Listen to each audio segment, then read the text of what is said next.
All new this morning, Grammy-winning singer-songwriter Alessia Cara is revisiting her biggest hits in a whole new way.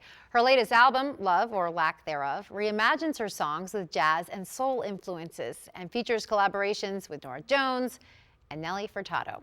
Alessia joins us now to talk about the inspiration behind this project, reflecting on her hits and what fans can expect from these fresh new versions. Alessia, thank you so much for joining us. Thank you. Thanks for having me. Of course. So this is really exciting here. Your new album, Love or Lack Thereof, it drops today. So what really inspired you here to revisit and re-record some of these hits with this jazz and soul twist? Well, I mean, jazz and soul are two of the genres that really made me want to get into music in the first place. They're some of my favorite genres, and a lot of my favorite artists belong to those genres. So it's something I've always wanted to do for a very long time, and I think, it's important to do it at the right time and to make that transition feel smooth. And this just felt like the perfect time to do it. And, I had a couple days right after tour, and I gathered some incredibly talented local musicians, and we got this thing done in 3 days. And I'm so proud of it, and I couldn't have asked for a better outcome. I'm very excited about it. Wow, 3 days. And that's a decade of music to look back on. And I mean, just such an Yeah. incredible career already. So how does it feel to really reinterpret these songs in this completely new style? Is there a lot of nostalgia there as you were recording these?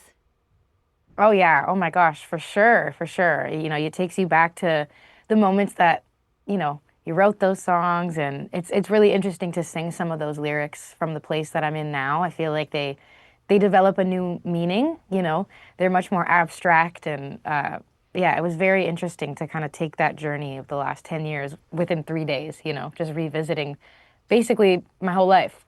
Yeah, did it feel a bit like a whirlwind, recording this, and maybe some of those old emotions came up? Did it feel, were there strong emotions tied to this while you were recording that maybe were surprised you didn't expect? For sure, yeah. I mean, a lot of the songs too that aren't typically ballads, we turned into ballads, and so you kind of feel the lyrics in a different way.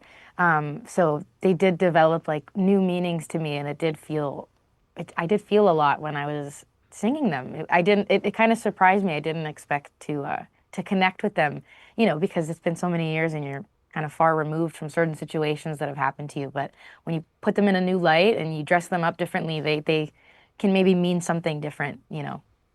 Let's talk about one of those songs, I'm in Trouble. It came together just a day before hitting the studio. So what Yeah. was that creative process like? I mean, that's fast.